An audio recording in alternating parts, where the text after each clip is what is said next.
Yeni qərar minlərlə insanı sevindirəcək. Çoxuşaqlı ailə sayı bu qədər ola bilər. Dünya üzrə çoxuşaqlı ailə anlayışı ölkədən ölkəyə fərqlənir. Bir çox ölkədə 3 və daha çox uşağı olan ailələr çoxuşaqlı hesab olunur. Azərbaycanda isə rəsmi olaraq 5 və daha çox uşaqlı ailələr bu kateqoriyaya aid edilir. Lakin sosial müavinət və digər güzəştlərdən yararlanmaq üçün ailədə ən azı 6 uşaq olmalıdır. Bəs niyə çoxuşaqlı ailə meyarı 4 uşağa endirilmir və 4 uşaqlı ailələr müavinət ala bilmir?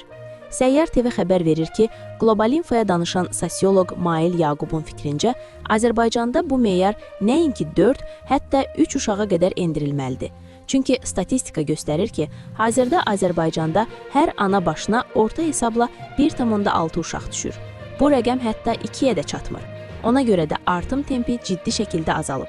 Təklif edirəm ki, dövlət çoxuşaqlı ailə meyarını 3 uşağa endirsin və bu ailələrə xüsusi diqqət ayırsın. Yəni 3 uşaqlı ailələrə dəstək göstərilsin ki, artım tempi yaransın.